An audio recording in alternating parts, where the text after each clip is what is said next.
Alright, I'm just gonna get straight to the point. This game is the most difficult game I've ever played in my entire life, and that's counting all the Dark Souls, Bloodborne, Elden Ring, Sekiro. All those games are simple and straight to the point compared to this game. And before I say the title, so you guys just don't laugh right from the get-go, it took somebody 12 years to do the world's first no damage run of this specific game. There were others that did a no damage run, but it was highly edited. And of course, with all the Dark Souls games, Bloodborne, and Elden Ring, no damage runs are released about 2 weeks to 2 months after the game's release. But with Ninja Gaiden 2, and that's the original Ninja Gaiden 2, it took 12 years for somebody to release a no damage run in the hardest difficulty, which is named Master Ninja Mode, to finally not get hit once in the game, because it is just that impossible. There's been a ton of people like me that have been trying to get no damage runs on Ninja Gaiden 2, but hell, I even have too much trouble even trying to finish the game in its hardest difficulty, let alone not getting hit once. And recently I started playing Ninja Gaiden 2 in very hard mode, which is called Mentor mode. Now the default difficulty, which is Warrior, is technically hard mode in America, but in Japan it's normal. So very hard mode is technically just hard mode, and it's taken me months to even scratch the surface of this game in Mentor mode. Now recently Ninja Gaiden Master Collection came out, and it has all of the Sigma titles in there. But also recently, Ninja Gaiden 2 for the Xbox 360 has officially become playable in the Zinnia emulator. And that's with 4K graphics, 60 FPS, the whole nine. So now everybody around the world is able to mod this title that they've been playing on their Xbox 360 for about 10 plus years, just like me, and get a full 60 FPS 1080p to boot. And truly the only thing that this has uncovered for me is that the original Ninja Gaiden 2 is hard as fuck. I don't know how I was ever able to even finish the first level when I was a kid. I mean, my god. Recently, I was stuck on level 3 for about a month, and it took a lot of time, a lot of planning and preparation in order to beat the final boss in that chapter. I tried, without prepping, to kill this boss about 57 times. I tried so much that even the boss rage quit after the 57th time. He was in about half his life and decided, screw it, this guy's just gonna keep fighting me, I wanna go to sleep.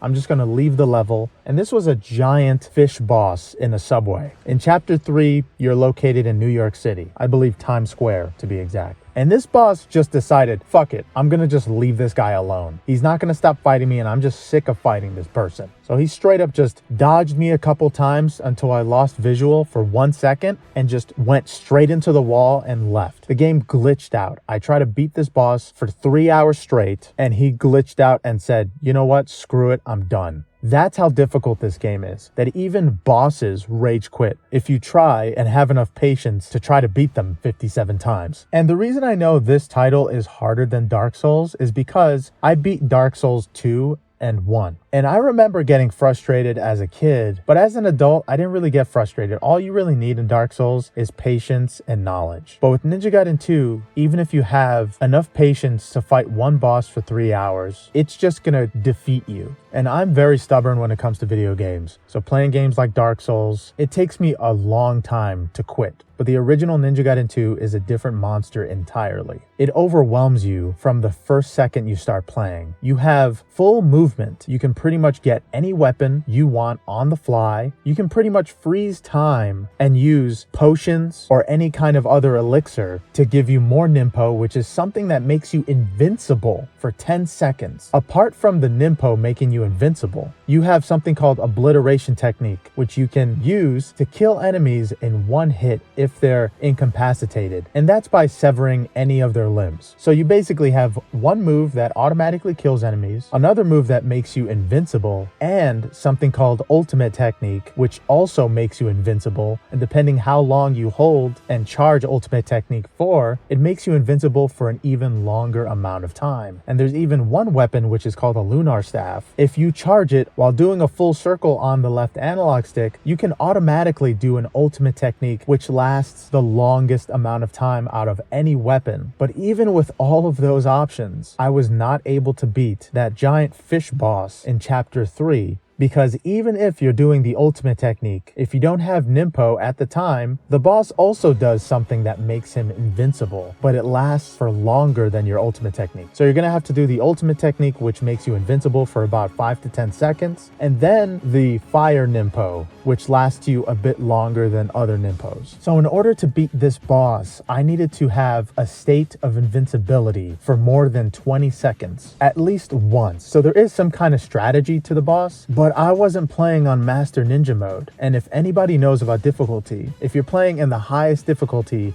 the best thing you can get is a consistent experience. But because I was playing a difficulty in between Master Ninja and Warrior, which was Mentor, the difficulty spike and strategy and just the actions of enemies fluctuates every single time, and it becomes a dynamic difficulty, just like with Resident Evil 2 Remake's default difficulty. So not only are the enemies going to be overwhelming, a lot more powerful and resilient, but their strategies consistently change. So even if you have some kind of down pack strategy like what you do with Dark Souls, like that one level that takes place in a cave in Dark Souls 1, you can just expect the boulder to fall and then the guys to come out of the cover in the side. That's always going to happen. There's always a set in stone strategy in Dark Souls, no matter what. Things don't really change in Dark Souls. The only thing that changes is how long you're willing to last with your potions and the enemy, while making sure you dodge an appropriate amount of time and know exactly when the attacks are coming. Because in Dark Souls, the attacks are very telegraphed. They pretty much wind up for like 20 seconds before they hit you. All you have to do is pretty much count. But with the original Ninja Gaiden 2, you're fighting ninjas. The whole thing about ninjas is to not telegraph their attacks. So pretty much you have 0.5 milliseconds to react to an attack that's most likely going to bring you to another attack and a full-ass combo, most likely with one of the bosses. And the main reason I know for a fact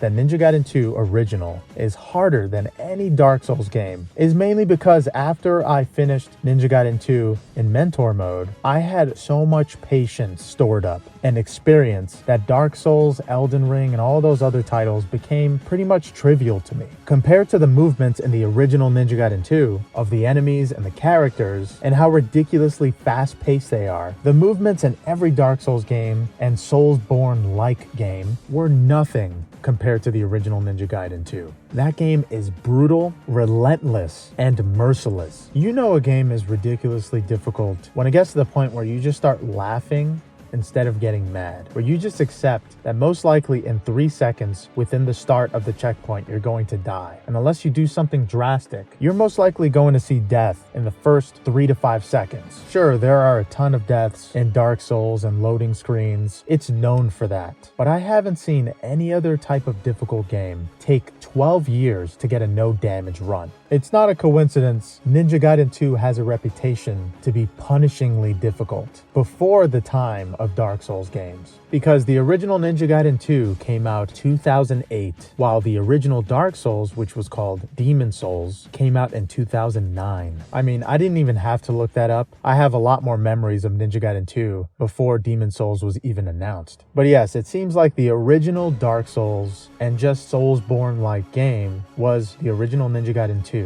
And I'm mostly making this video to point out how much of a difficult time I had with this title, and the fact that at some points it's pretty much impossible to beat, especially if you're trying to get a no damage run. But the real reason I'm making this video is to challenge you guys to play the original Ninja Gaiden 2 on Zinnia in Mentor mode. And if you play Demon Souls a lot, I challenge you more than anyone else to try this game and to see how it stacks up against those Soulsborne-like titles. Because something tells me that the original Ninja Gaiden 2 is an untapped source of rage that too many people look over and don't pay attention to. But I'm telling you right now that as exhilarating as the original Ninja Gaiden 2 is, it is equally, if not more, difficult. So yeah, I challenge everyone to put down Dark Souls and any kind of Souls-like game and pick up the original Ninja Gaiden 2 and see how you stack up against this title. And if you have played the original Ninja Gaiden 2, let me know in the comments below. And if you've taken part in this challenge, let me know too. I hope you guys enjoyed this video, and I'll see you guys in the next one. Later.